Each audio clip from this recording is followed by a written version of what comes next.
Nobody was expecting me to be on this team. Honestly, we know what the views are of this organization from the outside. But I knew enough people in it to know that we could do something special and that we could potentially change some minds and some views. And no one could have predicted the moment Sydney Colson stunned the basketball community by walking away from the Las Vegas Aces. She didn't just part ways with a championship caliber roster. She left behind comfort, chemistry, and her unbreakable bond with Wnba Wilson. But during her heartfelt and revealing new interview, Colson finally opened up, and her confession completely changes how fans see her. The Indiana Fever and Caitlin Clark. This wasn't an exit from success. It was a fearless leap toward purpose, growth, and unwavering faith. She sensed something special building in Indiana, something the rest of the league had failed to notice. Now her belief in this young, hungry team could reshape the Fever's future and even rattle the entire WNBA order. Let's start first with just the special season you guys have had with the Indiana Fever this year. I think it can be summed up by your end of season Instagram post. Let's take a look at this post from you, Sid. And in the caption, you said, "Genuinely enjoyed this team and what we did on the court and in the showers." You're so silly. "I knew in the off season that God was placing me where I needed to be to grow and learn some necessary lessons. And that's exactly what happened." What goes through the heart of a two-time WNBA champion when she's handed the chance to walk away from everything she's built? That's exactly the question that surrounded Sydney Colson during this past offseason, a decision that sent shockwaves throughout the league. The Las Vegas Aces had given her the perfect setup, another championship chase, a familiar system built on winning, and the comfort of sharing the floor with her closest friend, Wnba Wilson. It was stability, success, and legacy all wrapped in one. But then came the call, one that would flip her entire perspective. On the other end, Indiana Fever's general manager Amber Cox and head coach Stephanie White, presenting an opportunity unlike anything else. This wasn't a pitch about contracts or playing time. It was a mission-driven offer, a chance to help lay the groundwork for something new, to become part of a movement still being written, and to stamp her legacy on a franchise ready to rise from the ground up. There's clearly so much love for your team. There's a huge free agency on the way. This roster may not ever look the same again. So for you, like, what made this team so special and one to remember in your career? You know, in the off season, it was obviously like a tough decision for me. I've been with the Aces for so long, and we did some amazing things together as a team. And like I said in the post, I could just feel, God, when you could just feel like you need to get uncomfortable, or like you're being pushed in a direction, and because it makes you uncomfortable, kind of don't want to do it. Colson would later describe that moment as a transformative leap of faith, a point in her life where she felt genuinely drawn towards something far greater than basketball itself.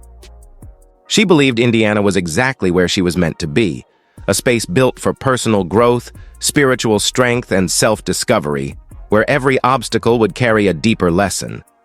It's a story that echoes across sports history, seasoned veterans stepping away from pure competition to chase purpose, choosing to lead and shape a young team's identity from within. But as always, the outside world spun its own version. Many fans and critics reduced her decision to money talks or extra minutes on the floor, completely overlooking the profound and personal calling that truly guided her choice. I think the older I've gotten, the stronger my faith has gotten. I run to the uncomfortable, honestly, because I know on the other side there's gonna be some lesson that I needed, and that was what happened this season. The Indiana Fever's pursuit of Sydney Colson wasn't some lucky break. It was a strategic move built with precision and purpose. From the very beginning of free agency, Colson's name sat high on their list, not just because of her on-court impact, but because of the energy, humor, and leadership she brings everywhere she goes. General Manager Amber Cox made it clear.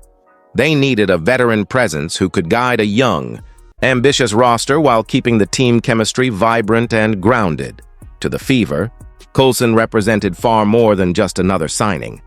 She was a culture builder, a two-time champion with the power to weave confidence, discipline, and joy into the DNA of a growing franchise. And when the time came for her to say yes, it wasn't about contracts or career optics, it was about alignment. She described it as a spiritual decision, an inner calling, something that felt right in her soul and impossible to ignore. Nobody was expecting me to be on this team. Honestly, we know what the views are of this organization from the outside, but I knew enough people in it to know that we could do something special and that we could potentially change some minds and some views. And for Sydney Colson, this wasn't about stats, minutes, or contracts. It was a deliberate step into discomfort, driven entirely by faith.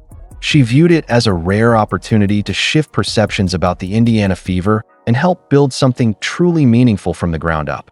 That one decision didn't just change her path. It sparked a ripple effect that would reshape both her career and the Fever's identity. When the news of her move broke, the league was stunned.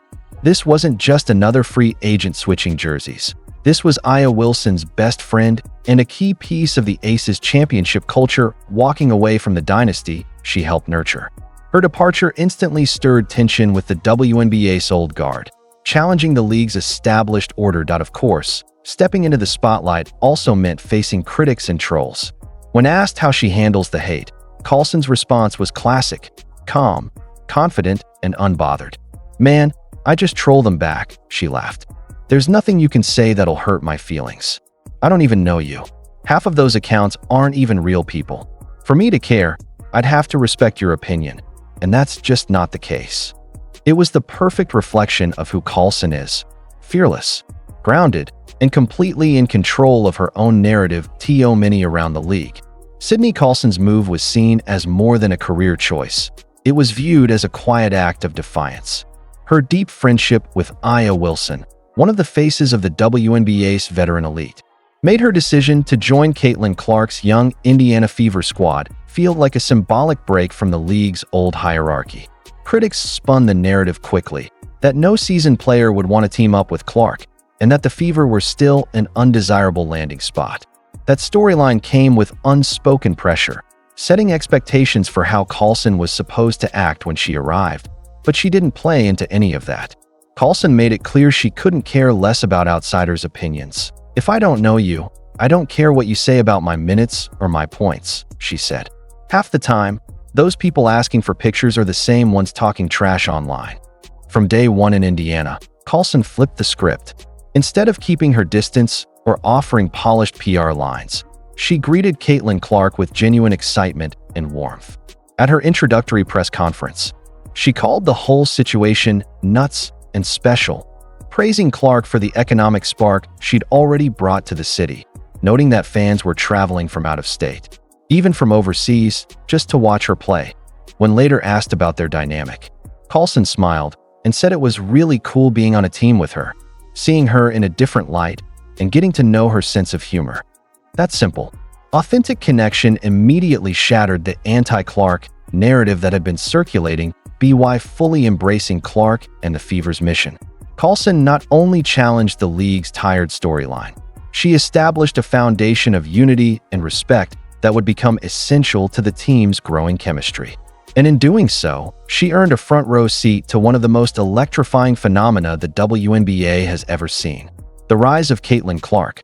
But Sydney Colson's perspective stood miles apart from the noise surrounding Caitlin Clark. Hers was the vision of a seasoned veteran, shaped by years of professional grind and two hard-earned championship rings. While most people only saw Clark as a record-breaking scorer and a social media phenomenon, Colson saw the human being beneath the spotlight, a young woman shouldering enormous pressure in real time.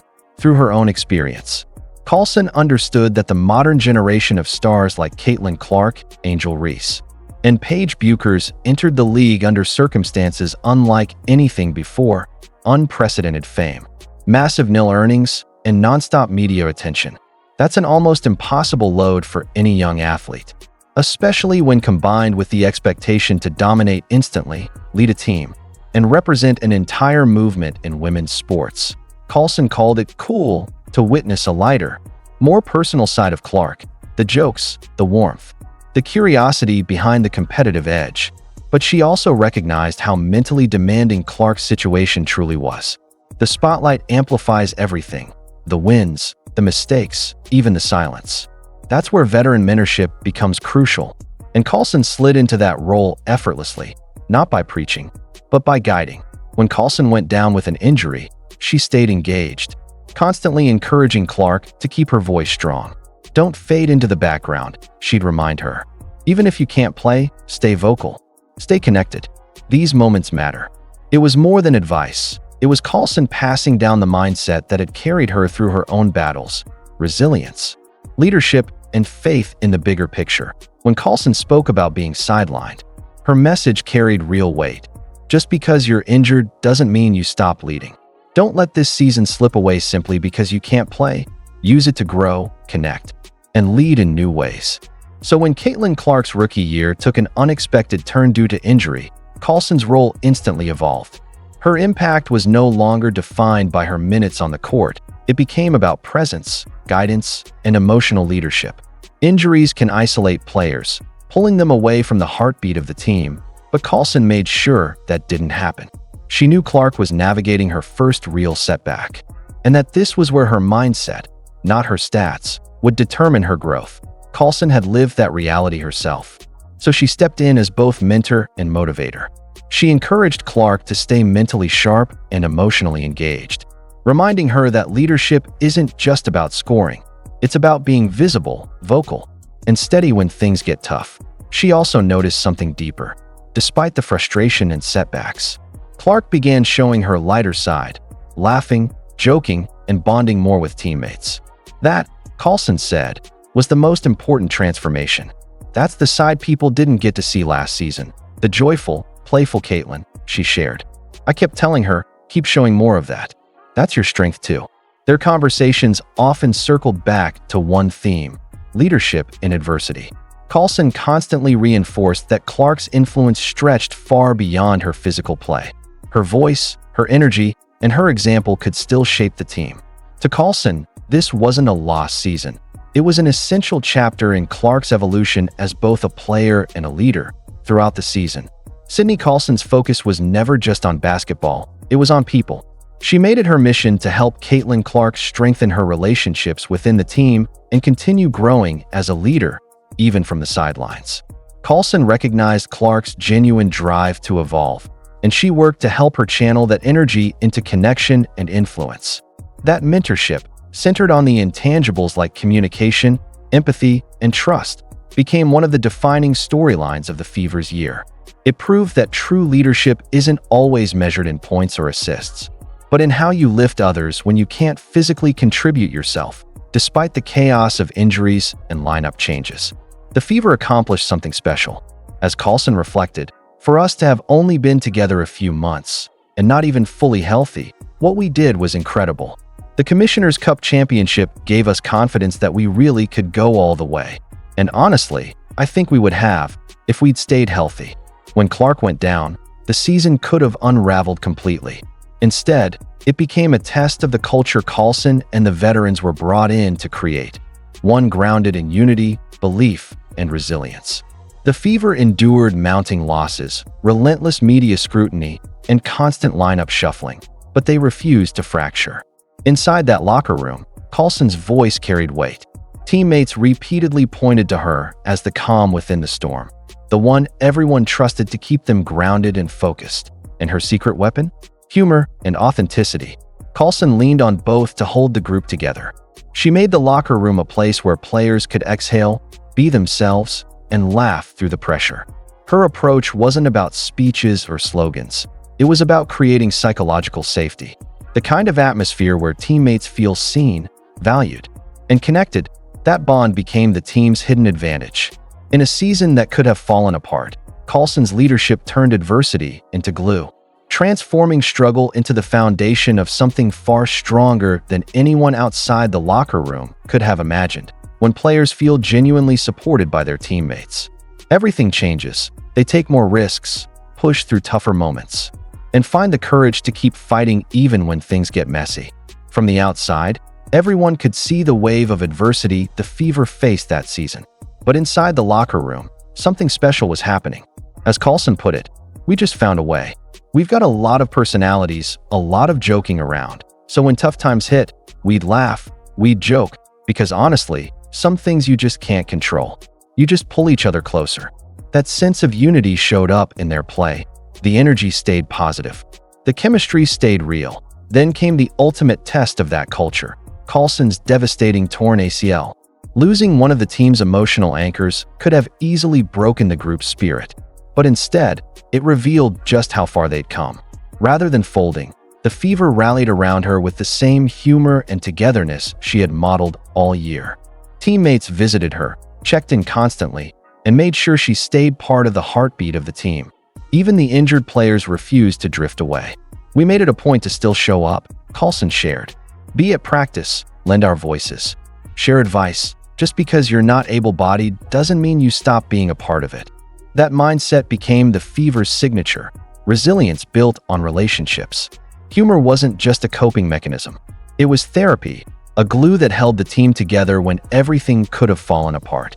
And by the end of the season, one thing was undeniable. The Indiana Fever were no longer just rebuilding.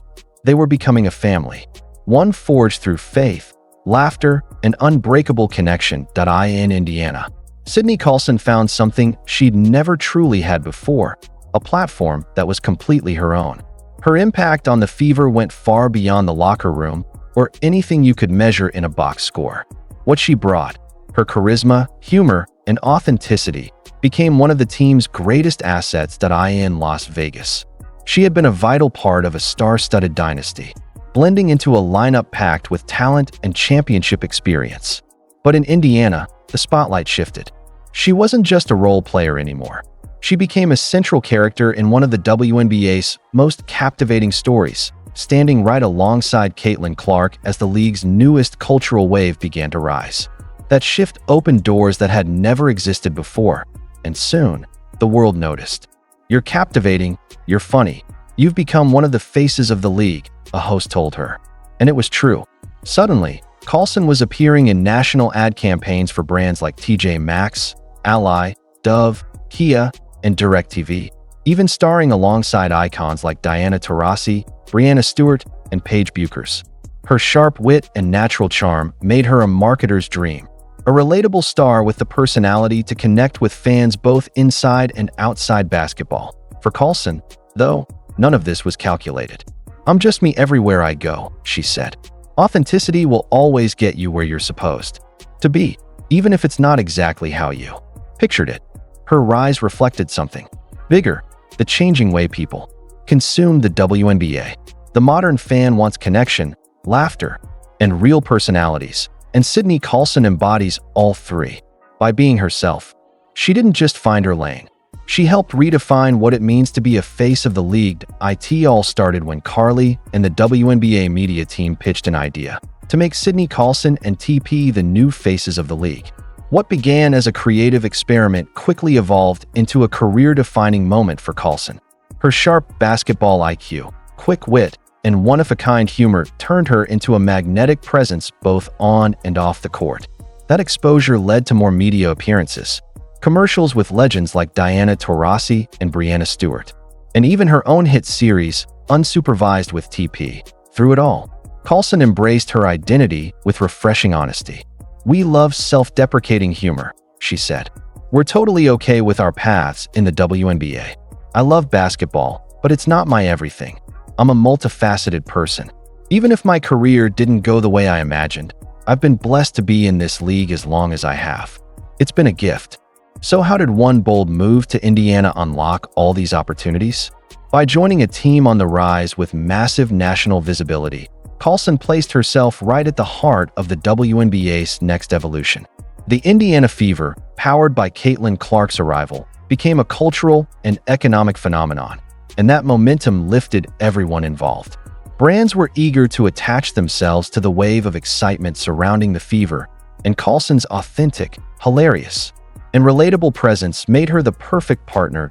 In her own words, "To see all this turn into us being seen as faces of the league, I hope it inspires people to bet on themselves. Build your own brand. Be authentic. Stay true. The right people will find you. Sydney Colson's journey was never just about basketball. It was about changing what leadership looks like in the modern WNBA. Her move to Indiana wasn't a step down. It was a step forward towards something bigger, a future where veterans and rising stars build together, shaping a league that thrives on authenticity, joy, and purpose.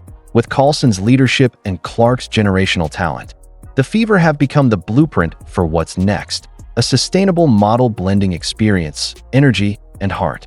And as the 2026 season approaches, one thing is certain: the best is yet to come. Do you stand with Sid and Caitlin? Let us know in the comments below, and don't forget to like, subscribe, and turn on notifications so you never miss what's next. Click the video on your screen, and we'll see you in the next one.